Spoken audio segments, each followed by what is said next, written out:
The traditional railway was a rich tapestry of infinitely varied sights, sounds and smells. The locomotives and coaches, stations and signal boxes, engine sheds and goods depots each had their own character. Steam was king, and every small boy dreamed of becoming an engine driver. Now it's all just a memory, but on a few stretches of preserved railway you can still recapture the magic of that lost world. This is the Bluebell Railway, deep in the Sussex countryside.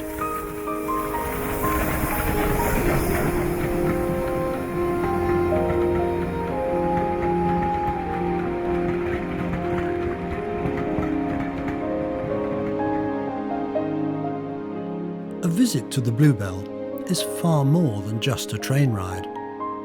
The railway is all about preserving an entire way of life, and that includes a wealth of detail that has long ago vanished from the mainline system. The modern railway is clinical and cost efficient. It aims to move the maximum number of passengers with the minimum amount of equipment. Anonymous trains of standard diesel and electric multiple units run on a system almost entirely stripped of non-essentials. It works, but it's hardly designed to capture the public imagination. Most freight traffic now goes by road, and what's left on the railway lacks the variety of the past, with a one-size-fits-all policy of standardisation. But this train is rather different. It's helping to forge a link with the past, and is part of an operation that is dedicated to preserving the steam age.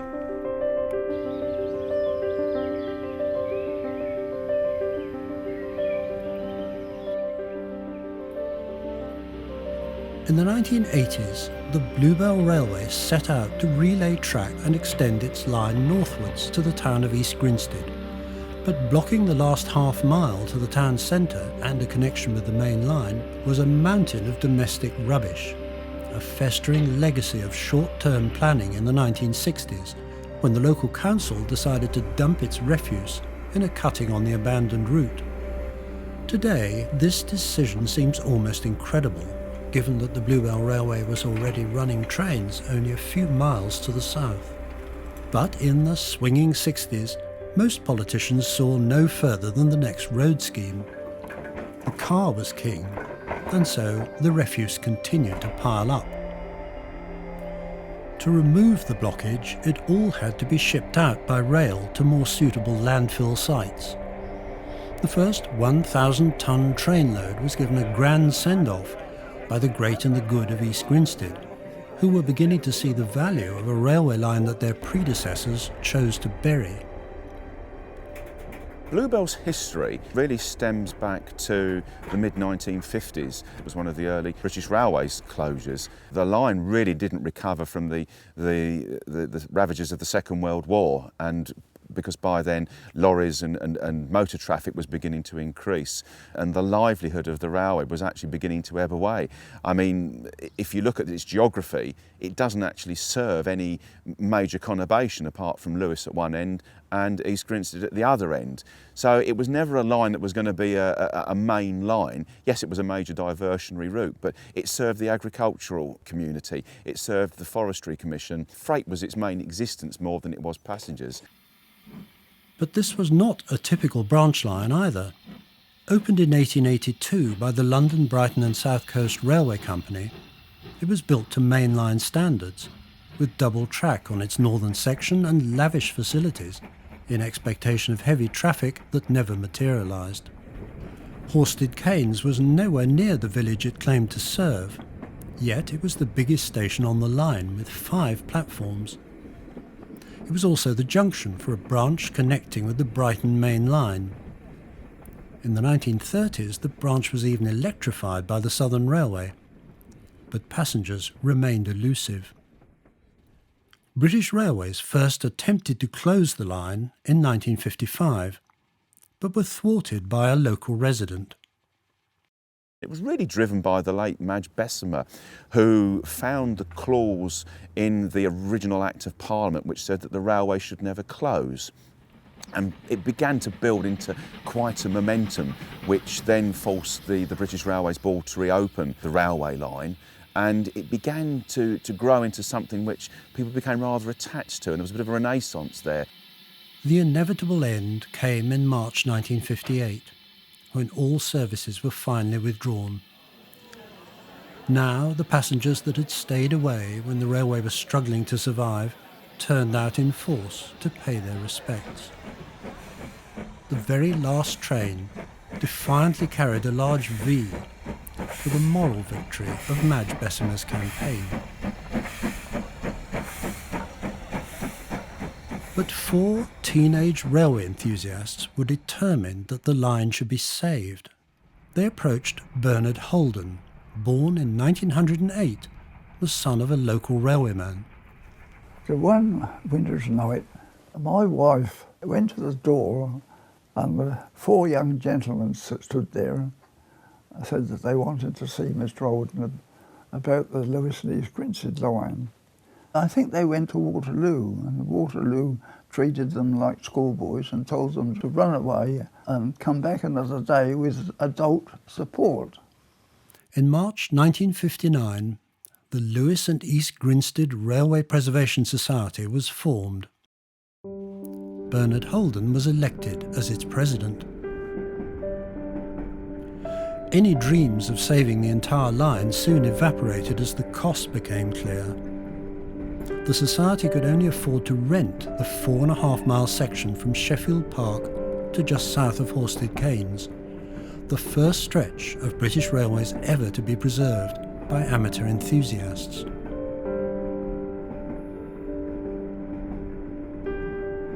They renamed themselves the Bluebell Railway Preservation Society. Now they had to think about running some trains. The locomotive department quickly got itself organised, you see, because they realised that steam will soon disappear. It will be a unique situation of having a steam engine. In 1960, it was still possible to buy working Victorian steam engines from British Railways. Stepney was delivered, complete with 2 coaches, and cost the railway just £650. Built in 1875, it was a Brighton Company locomotive, historically accurate for the line and ideal for the lightweight trains the Bluebell Society intended to run. But first, they had to build themselves a short platform just south of Horsted Keynes. With very few resources, but plenty of enthusiasm, they set to work with a will. A grand opening was planned for August 1960. We offered something different, and if you offer something different and you've got the right product, the world will be to pass through your door. And this is exactly what happened. After an official inspection by the men from the ministry, services began in a burst of publicity. The railway declared it was preserving the puffer for posterity. The media were intrigued. Unpaid amateurs running a railway was something new. But British Railways and the Ministry of Transport remained sceptical. So such publicity and support from the press, the station was packed tight by midday down at Sheffield Park. Something like about 2,800 people on the platform, of which 900 actually travel on the trains. And we ran until very late in the day, and then we said, well, what a wonderful day it's been, but will people come back again next week? And fortunately they'll be coming back now year after year, and I see 50 years of them coming back. Meanwhile, time was running out for the entire rural railway system. The notorious beaching plan of 1962 proposed the closure of thousands of miles of unprofitable track, and a government keen to promote road transport was in no mood to argue. Soon the branch lines were vanishing from the map, and with them the relics of the steam age.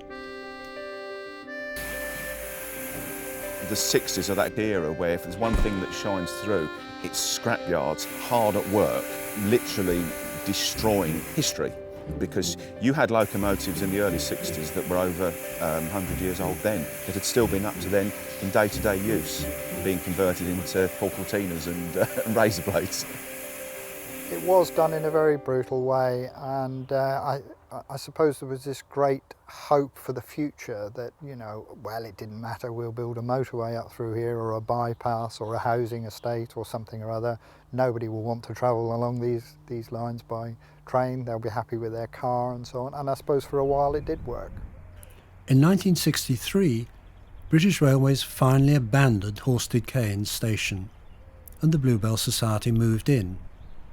All remaining track was lifted. They created a demolition depot at West Hoathley, and they hired one of our engines to haul their trains because their little diesel wasn't powerful enough. And they lifted the line to about 2 lengths short of the junction just round the corner from here.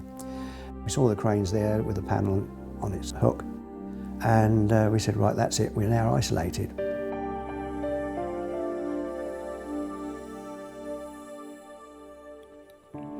Throughout the 1960s, the Bluebell Railway went from strength to strength.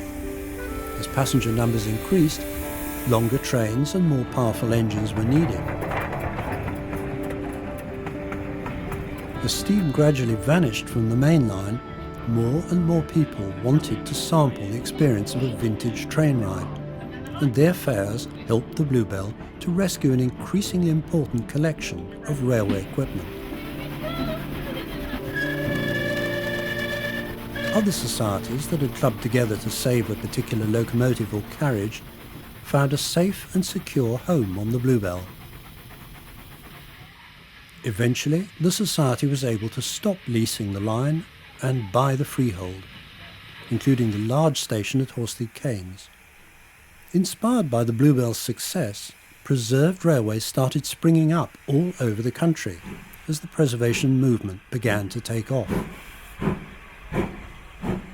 Bluebell was lucky because it got in on the act quite early, and therefore steam still had 7 years to run before it vanished off the Southern and 8 years before it vanished off the network. And back in 1960 there were still something like 14,000 steam locomotives on the main network, but of course they were beginning to be withdrawn in quite hefty swathes. Finally, in 1968, British Railways sent its very last steam engine to the breaker's yard. It looked as if there would be no more left to save. But one scrap merchant at Barry in South Wales decided to keep his steam engines intact while he concentrated on cutting up wagons. Most were in a sorry state and missing many vital parts, but steam preservationists are a determined breed, and over 200 were eventually saved. Today, the Bluebell, like most other steam railways, can boast a fleet of restored engines that were once rusting hulks at Barry. Solving the impossible, or seemingly impossible, I think was resolved some years ago in railway preservation. The Barry engine saga, which was allowing engines that were quite frankly apparently beyond it to reach railways like the Bluebell, posing a problem of how do we make this, how do we make that? People throwing their hands up in horror at these rusty hulks. But the vast majority of these locomotives are now running. To enable that to happen, preservation had to enhance the facilities that it had available. I remember here thinking, well, we need this machine, we need that machine, we need these contacts, we need friends in other preservation societies so there's interchange of information. All of that happened back in particularly the 80s, now coming together to be so useful for the construction of new locomotives. It's much the same thing. Their finest achievement so far is the restoration from scrapyard condition of Battle of Britain class express engine Sir Archibald Sinclair. Miracles like this are only possible because the Bluebell has set up its own heavy engineering facilities to do the work. As the steam age ended, the great railway workshops either closed down or scrapped most of the equipment needed to keep steam locomotives in running order. So railways like the Bluebell had no choice but to buy up the cast-off machines and do it themselves, preserving skills that would otherwise have died out. There's not too much of the why we can't do it, there's a lot of why we can do it, and I think this is so important. It's quite funny really to look back now and think of the way things have progressed. I can remember myself back in the early 60s really being quite frightened of tackling jobs, which nowadays we all think, well, oh, that's just routine, that's maintenance. Why worry about that? We've done it so many times, it's not a problem. It's a far cry from the early days. The railway began with just 2 small tank engines to maintain. Now it has a fleet of over 30 engines of every shape and size. Restoring a giant of steam like Sir Archibald Sinclair is a massive task, but the job doesn't end there. Keeping a steam engine on the road was always a labour-intensive and demanding business.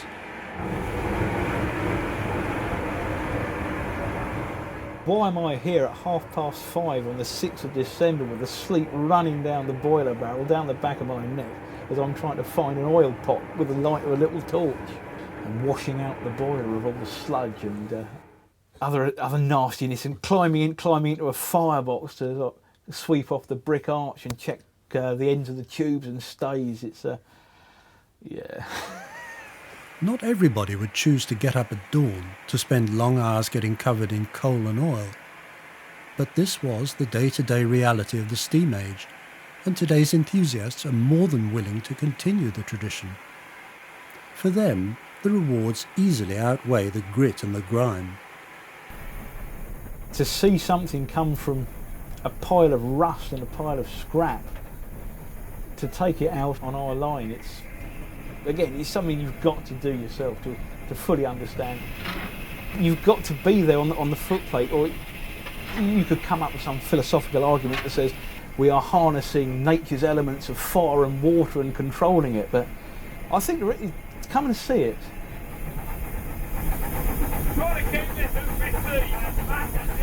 The steam engine is a complex and demanding partner, and locomotive crews have always had an emotional relationship with their charges.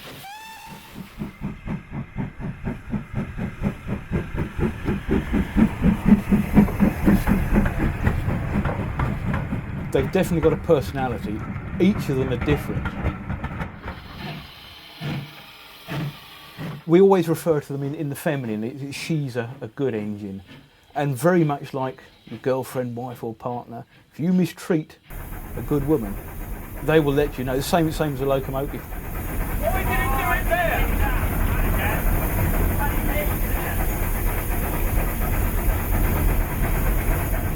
there? Even on our short preserved railway here at Bluebell, when we're restricted to maximum of 25 miles an hour, you get a lot of feeling through your feet where there's a dropped joint.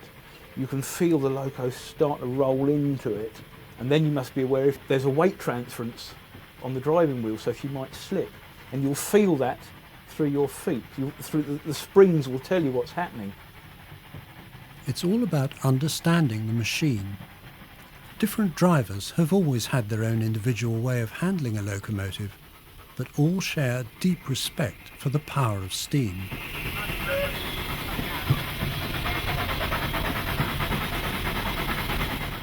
Wet, slippery rail, very powerful locomotive. You can get it horrendously wrong. But above all, the footplate is about teamwork. If it wasn't for the fireman, I couldn't move. He probably is the most important man on the footplate. The fireman not only has to lay a correct fire, he has to keep correct water levels. He has to keep the footplate nice and clean. And then when he's not doing that, he's got to observe and obey signals and relay detail to the driver.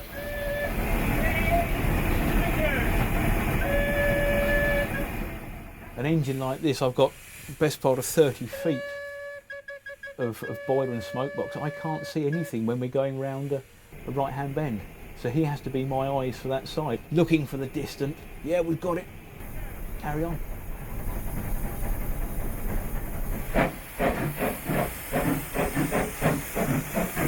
The steam engines may be the star attractions, and their crews may have the most glamorous job on the railway, but they would soon be redundant without a trainload of fare-paying passengers to pull, and that means coaches. At Horsted Keynes, the railway has established one of the best equipped carriage restoration workshops in the country, and with a fleet of more than 60 of them to restore and maintain, there's no shortage of work. Locomotives are relatively simple to repair. You just hit them with a hammer. If that doesn't work, you get them hot and hit them with a bigger hammer. But a carriage, you've got to be a painter, a metalsmith, a glazier, an electrician, a carpenter, a welder, a machinist, just to keep a carriage going. Here they can tackle not only the routine maintenance of the working fleet, but also the complete reconstruction of historic wooden-bodied coaches. This Edwardian carriage, known as a birdcage brake, has reached the painting stage.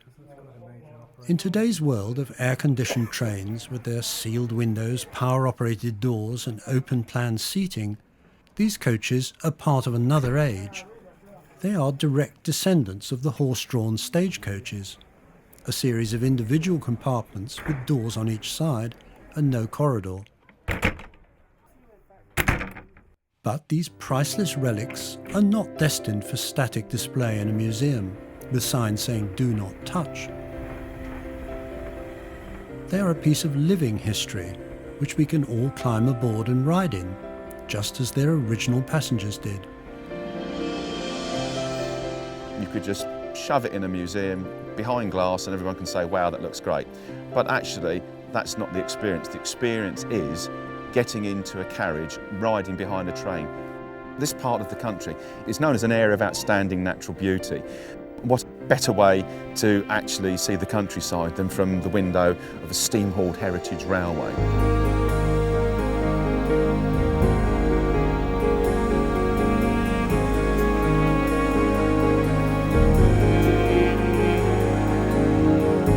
And as you watch the Sussex countryside slipping past the carriage window, spare a thought for the thousands of hours of skilled work behind the scenes that have made the whole experience possible.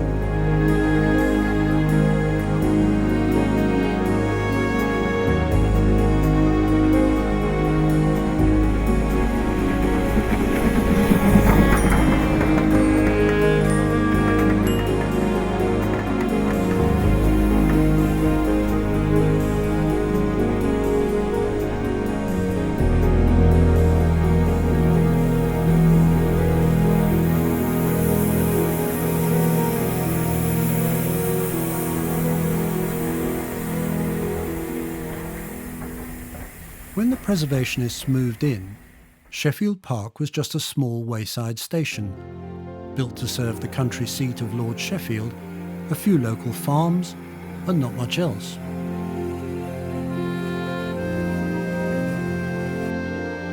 Today it has been transformed into a major terminus.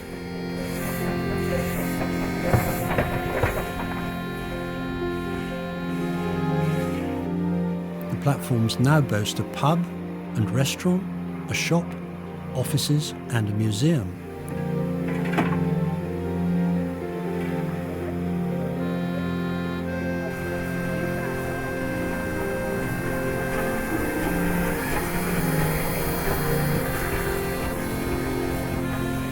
Even the footbridge is new.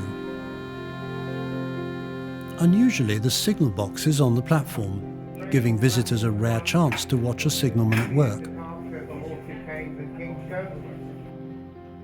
Then there's the engine shed to explore. These are patiently waiting for the day when there's enough money in the kitty to strip them down, sort out the problems, and rebuild them as good as new.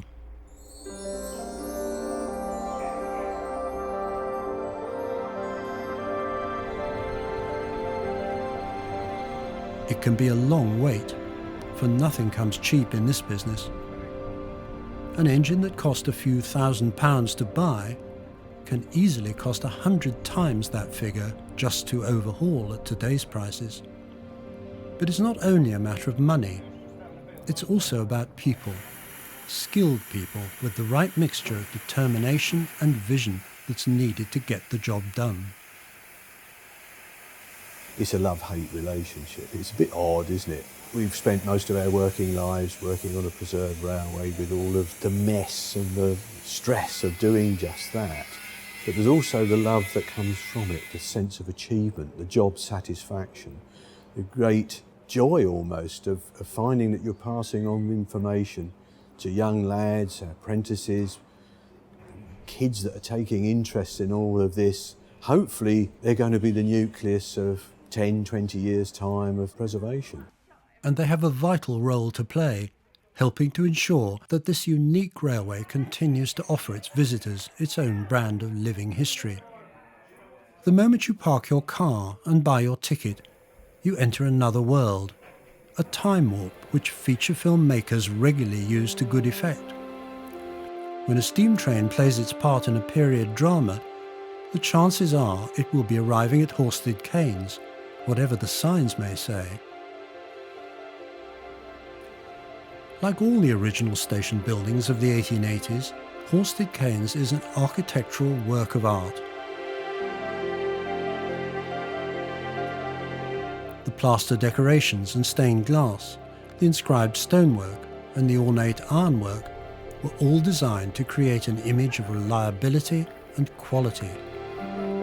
Today's preservationists are continuing that tradition, and it's hard to believe that this group of platform buildings, with its elaborate canopy, is an exact reproduction of the Victorian original, which was demolished back in the 1930s.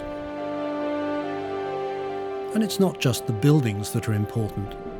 The railway line itself is a tribute to the Victorian navvies who built it with picks and shovels, shifting thousands of tons by hand. To create the level trackbed, they had to excavate a continuous series of cuttings and embankments. When they met this hill at Sharpthorne, they dug their way straight through it.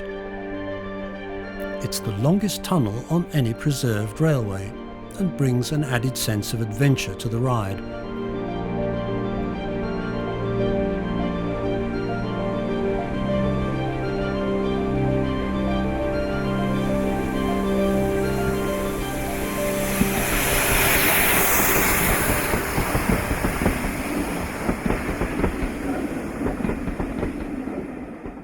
When they met this deep valley at East Grinstead, they simply laid a few million bricks and put a bridge across it.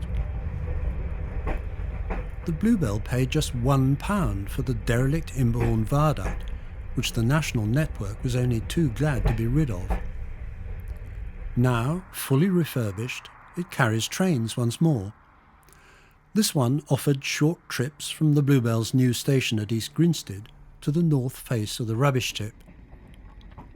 It wasn't the most scenic destination on the line, but it did show visitors the true scale of the blockage that had to be shifted before the two sections could link up once more.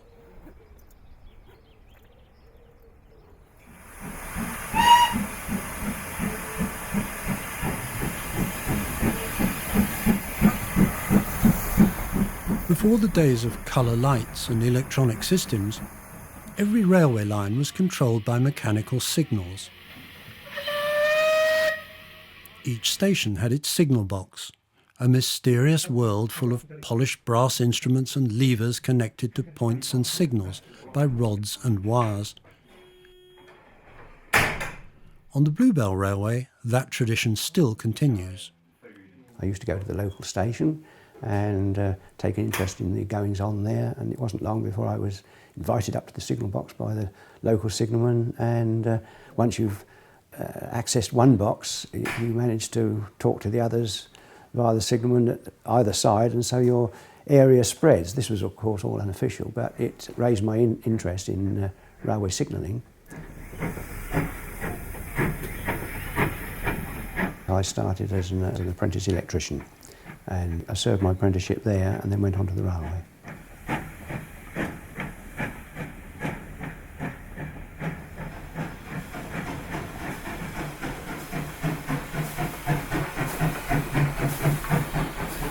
Another long-lost feature of the golden age of rail travel was the Pullman car. The Bluebell operates its own train of preserved Pullmans, and passengers can still sample a flavour of the good life. forgetting plastic cups and cutlery as they settle into their individual armchairs and enjoy a meal on the move, served in the best Pullman tradition. It's a premium service, but this level of quality never comes cheap. It can cost more than £250,000 to restore just one coach to its original splendour. The warmth and coziness of the vehicles and the menu that they produce in those somewhat small kitchens is incredible. It all adds up to something very different from the traditional idea of a museum. And yet the entire Bluebell Railway is a museum, part of a nationwide movement to preserve the steam age in a living form and to pass on the experience to future generations. Many of the children who enjoy a trip on the Bluebell have never even seen a coal fire. Here they can discover that those black rocks in the engine's tender will burn. A brief glimpse inside the cab will show them the fire that heats the water that turns to steam. The steam pushes the piston that turns the wheel that pulls the train. A simple and understandable lesson in physics, and a lot more fun than reading it in a book or downloading it off the internet. People love to see something happening, and people who go to the Bluebell Railway or preservation societies in general are going to see locomotives working. They're going to see drivers and firemen and guards and porters all working together as a unit. They get a glimpse of the workshop, and there are guys in there welding and hammering and doing all the jobs that are necessary, and they find it fascinating, because where else do you see it these days? But combining the reality with mass entertainment needs a delicate balance. You've got to get the money in to preserve the railway. But on the other hand, of course, the pure preservationist is worried about the standards and losing the message for which you originally conceived the railway. It is a balance, and it's a tricky balance, and it causes a lot of debate on every railway, I suspect, not just ours. But we try to stick true to form. But at the end of the day, you've got to run the trains, and you've got to offer something for the customer coming in other than a train ride these days.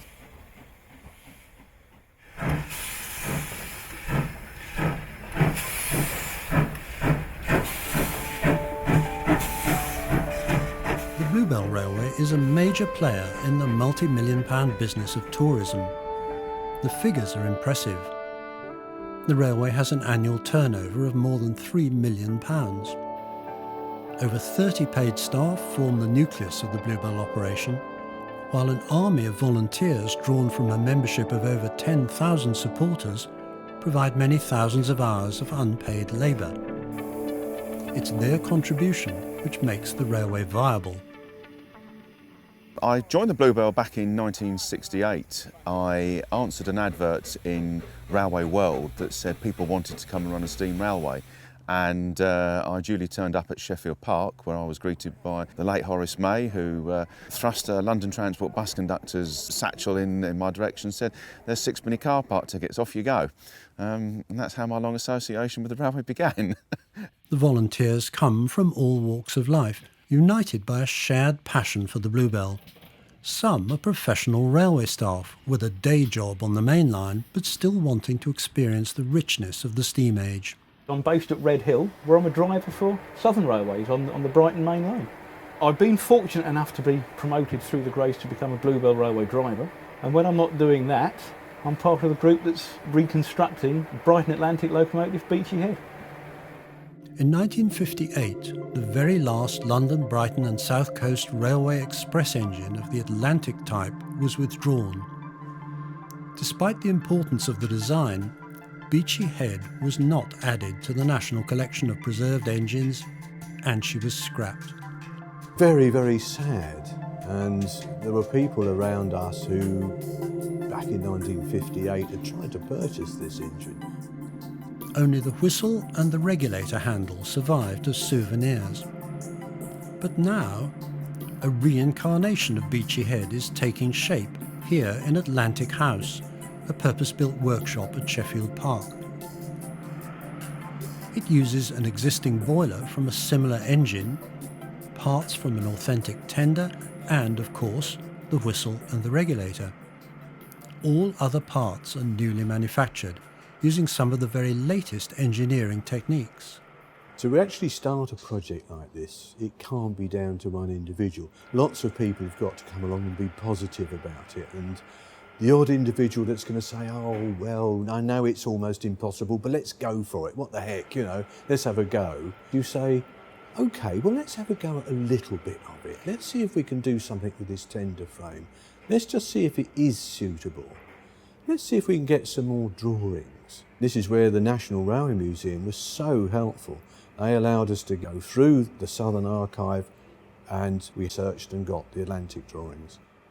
You'll see a forging come through, which is this rough piece of metal that's got the basic outline to it, and then you give it to a skilled machinist, and 2 or 3 days later you get your coupling rod, your expansion link, your union link, and you can identify straight away where that part goes.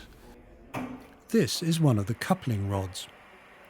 Key parts like this once had to be beaten into shape by giant drop hammers. But new technology has changed all that. This rod was cut from solid steel using high-pressure water jets. Even cylinders that were traditionally cast by a foundry can now be welded together on site. But is the end result a true reincarnation of the original engine? We actually call it a reconstruction because we have original parts, we have compatible parts, and authentic parts. So you've got this word, haven't you, originality or authenticity. But if you were starting from scratch, it's still valid in the sense as a project because you're making something to show other people how it was. We're hoping, in fact, that will be a valuable locomotive for the railway to operate and for people to enjoy. And it won't be called, oh, just a replica. Back in 1984, the railway began the long task of extending the line northwards. The aim was to reconnect its isolated section of track to the national network at East Grinstead. We put in for planning permission, first of all to West Hoathly, which was refused, and then on to East Grinstead, which was again refused. So we went to public inquiry, and in the end, of course, the Minister at the time, Patrick Jenkins, found in our favour, and were able to put the track back between Horsley Cairns and East Grinstead. By 1994, the line had reached Kingscote Station. But the remaining 2 miles to East Grinstead were a different matter. That was going to involve shifting all that decomposing rubbish filling Imberhorn cutting. The southern end of the tip was formed of uncontaminated soil, which the Bluebell shifted to waste ground at Horsted Cairns. But the refuse at the north end all had to be removed by mainline trains to distant landfill sites. Many said the task was impossible. You'll never get to East Grinstead. Oh, won't we now? Well, watch this space.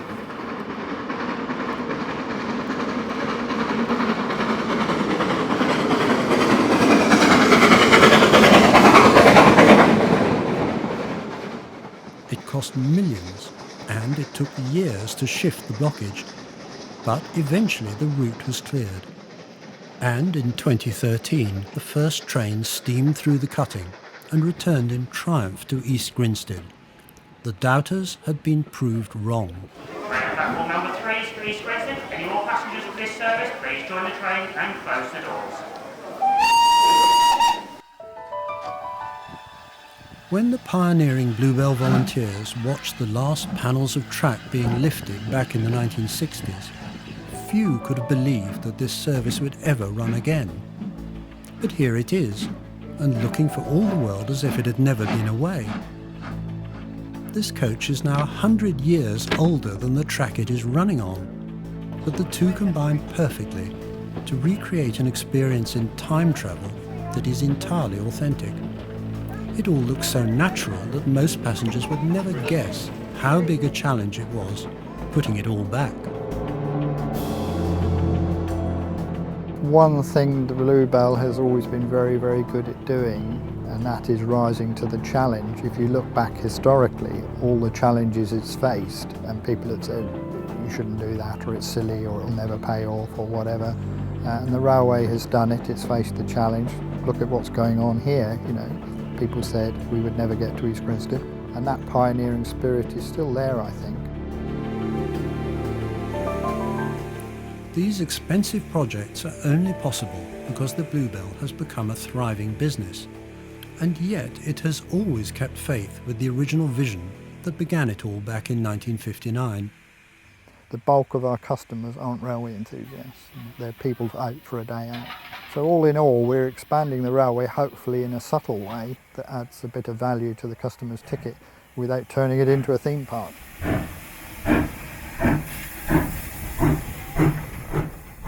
Any ideas of dumbing down the railway have always been resisted, and it continues to set the standard for others to follow when it comes to historical accuracy. Diesels are occasionally used for shunting, but the normal passenger trains are always steam-hauled.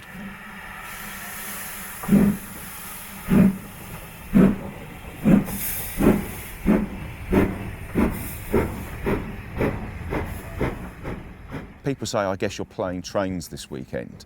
That's slightly offensive because we don't regard it as playing trains. Yes, it's our hobby, but we pride ourselves on the standards that we operate, which I'm sure goes right through the preservation world. And it's very important because you are running a railway, you are carrying passengers, and you have to make sure that everything that you do runs in accordance with the rules. No shortcuts.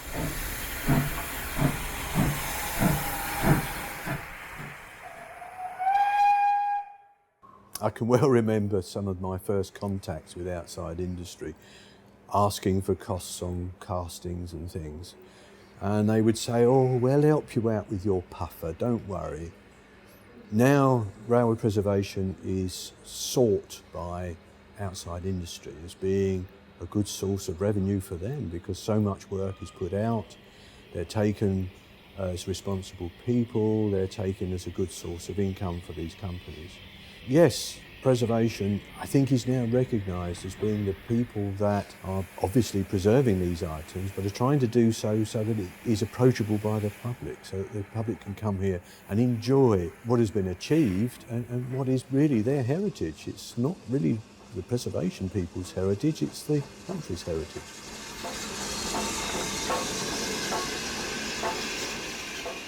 And here it is, in all its glory. A Class 9 freight locomotive that once sat rusting in Barry scrapyard, now back at work, breathing fire, smoke and steam, and waiting for the signal that will give it a clear road to East Grinstead.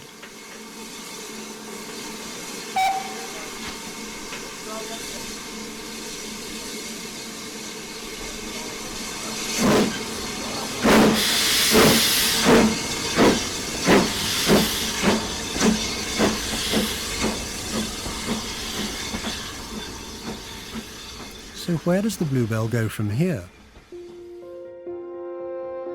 Long-term plans include relaying the short branch that ran from Horsted Canes to Haywards Heath. The Bluebell already owns the abandoned route as far as Ardingly, and replacing the track would create a second connection with the national network by joining the London to Brighton main line. I can see in the future, through special trains, coming off of the main system onto ours and vice versa. And I can also see the western extension coming into being to Ardingly, and there are high hopes that we might even get into Haywards Heath. These are all dreams for the future, but by our past record of achievement, I think that by keeping one's sights high, these things will happen.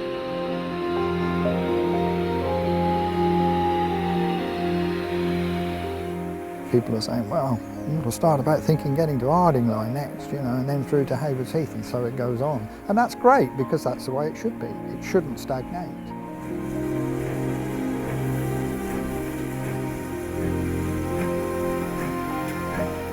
It's preserving the past for the future. I quote the words of George Stephenson here. I think we have done something which has astonished all England, because nobody else had done it.